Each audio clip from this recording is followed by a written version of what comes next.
भक्त शिरोमणि, प्रथम महिला महंत भारत की, उनका नाम था सहजोबाई। क्या नाम था? सहजोबाई। बहुत ध्यान से सुनिएगा। सहजोबाई, उनका एक पद है, पद के शब्द सुनिएगा।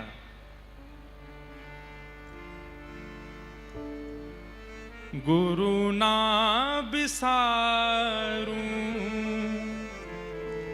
गुरु ना बिसारूं, मैं राम तज डारूं,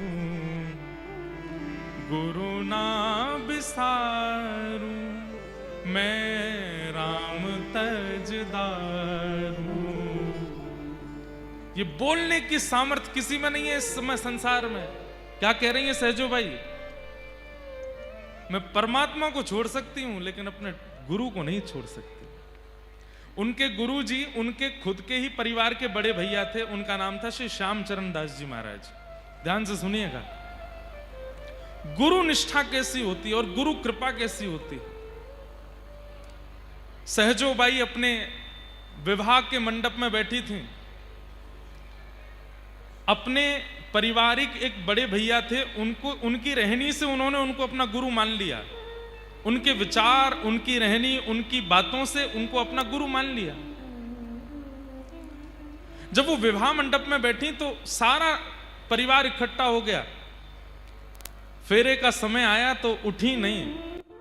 पिता ने कहा, बेटी फेरे लेने हैं, तुम उठ क्यों नहीं रही हो?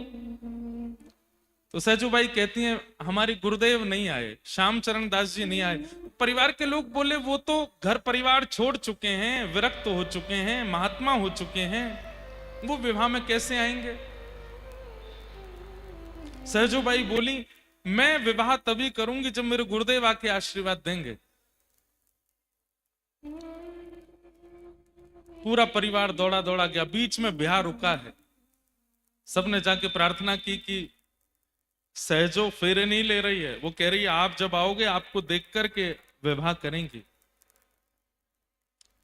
श्यामचरण दास जी महाराज ने मन बनाया और विवाह में ना जाने वाले महापुरुष आए।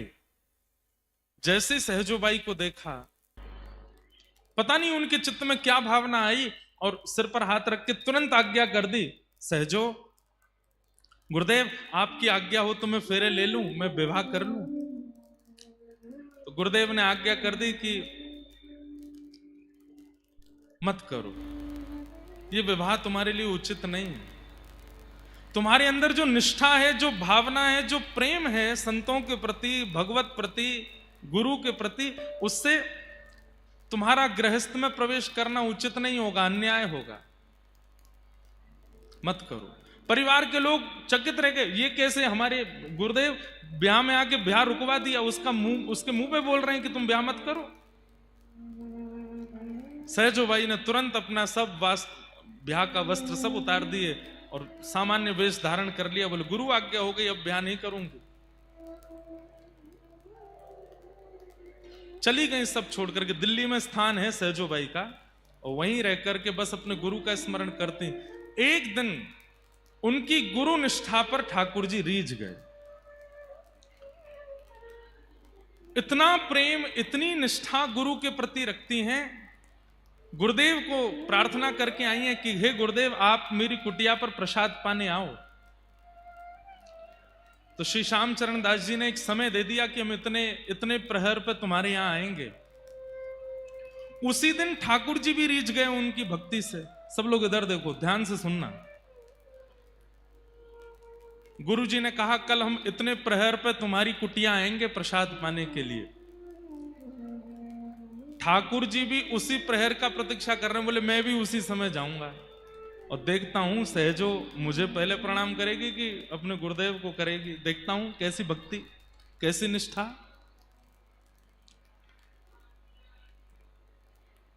सहजोबाई अपने हाथ में पूजा का थाल लेकर के द्वार पर खड़ी हैं और तभी सामने मार्ग में दिखाई देते हैं श्यामचरण दास गुरुदेव।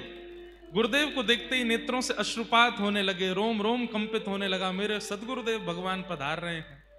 लेकिन तभी क्या देखती हैं कि गुरुदेव के ठीक बगल में मोर मुकुट धारण किए, पीतांबरी पहने हुए, अपने हाथ में अधर पर वंशी धारण किए हुए, ललित गति विलास बल गुहास, प्रणय निरीक्षण कल्पितो रुमान, ललित गति से चलते हुए त्रिभंग ललित श्याम सुंदर भी चलते आ रहे हैं।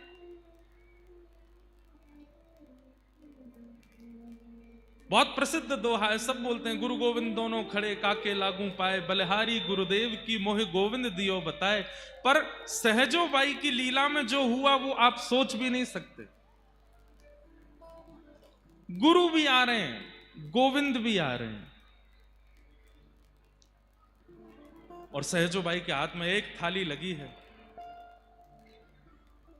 मैंने जब ये कथा पहली बार पढ़ी तो मैं यहीं रुक गया और मन में विचार करने लगा कि अगर सहजो बाई की जगह मैं होता तो मैं क्या करता। अगर मेरे गुरु आ रहे होते और मेरे सामने मेरे ठाकुर भी आ रहे होते तो मैं क्या करता, या आप क्या करते। तो मैंने अपने आप से पूछा कि अगर सहजो बाई की जगह मैं होता, द्वार पे गुरु गोविंद दोनों आ जाते तो मैं क्या करता। तो मेरे मन में जो उत्तर आया आप सब उससे सहमत हो गए। उत्तर यह था कि मैं गुरुदेव से कहता, हे गुरुदेव, आज कुटिया पर ठाकुर जी आए हैं, मैं अकेला प्रणाम नहीं करूंगा, आप मेरे साथ आ जाओ, दोनों एक साथ ठाकुर जी को वंदन करेंगे। या थाल आप ले लीजिए, मैं देख के दर्शन करूंगा, आप प्रणाम करो, आप वंदन करो, आप आरती उतारो।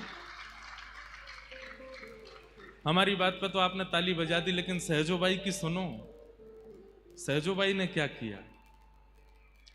हम होते तो क्या करते, गुरुदेव को पहले बुलाते और गुरुदेव आप भी साथ आ जाइए, ठाकुर जी का एक साथ पूजन करेंगे। लेकिन सहजो बाई ने जब देखा कि ठाकुर भी आ रहे हैं और गोविंद भी आ रहे हैं, तो बस कुछ कदम दूर रह गए। इतने में सहजो बाई थाल रख के दौड़ करके गई। पहली बार ठाकुर जी को देखा है, और ठाकुर जी का हाथ पकड़ के खींच के अपने पास लाई और थाल हाथ में पकड़ा के बोली, आपसे मिलाने वाले गुरुदेव आ रहे हैं, पूजा कीजिए इनकी, स्वागत कीजिए इनका, मेरे गुरुदेव आ रहे हैं। ठाकुर जी सहजो बाई की ओर देखने लगे, बोले, सहजो, मैं ईश्वर हूं, मैं परमात्मा हूं, मेरी कृपा से तुझे जन्म मिला, मेरी कृपा से तुझे दृष्टि मिली, मेरी कृपा से तुझे हाथ मिले, मेरी कृपा से पैर मिला, मेरी कृपा से वाणी मिली, मेरी कृपा से तेरा अस्तित्व है। और मैं तेरे द्वार पर आया, तू तब भी तेरे प्रकार ही जन्म लेने वाले, एक सामान्य मां के गर्भ से जन्म लेने वाली गुरु की पूजा मुझसे करा रही है। सहजो बाई कहती हैं, हे नाथ, आंख आपने दी, पर इन आंखों से देखना किसको चाहिए ये तो गुरु ने बताया। हाथ आपने दिए, पर इन हाथों से सेवा किसकी करें ये तो गुरु ने सिखाया। शरीर आपने दिया, पर इस शरीर से अगर गुरु नहीं मिले होते, शरीर आपने दिया तो इस शरीर से हमारी गति तो अधम ही होती, हम तो नरक में ही जा रहे होते। पर हमें वैकुंठ का मार्ग दिखाने वाले तो गुरु हैं। आपने पंच इंद्रियां दी, आपने सब कुछ दिया, पर इन सब कुछ का सदुपयोग सिखाने वाले तो गुरु है ना। अब ज्यादा बात नहीं बनाओ, चलो गुरुदेव की पूजा करो।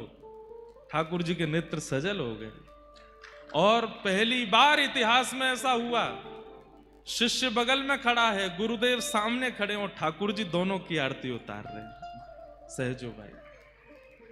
और तब सहजो बाई ने एक पद गाया। वो पद कल से ही, जब से मैंने दद्दा जी का रूप देखा है और जब से इनके समस्त शिष्य परिकर को मैं देख रहा हूं, तब से ये पद मेरे मन में आ रहा है बार बार। सहजो बाई गाती हैं अपने गुरुदेव के लिए। और एक अभी आगे तो बहुत लीला हुई, अंदर घर में गए तो फिर वहां होड़ लगी, एक आसन लगा, ठाकुर जी बोले मैं बैठूंगा। सहजो बाई बोली, एक बात कहूं? ठाकुर जी बोले हाँ बोलो। आपको बुलाया था क्या मैंने? आप बिना निमंत्रण के आए हो। आसन तो निमंत्रित व्यक्ति के लिए लगाया गया है, तो गुरु जी बैठेंगे, गुरुदेव को बैठा दिया।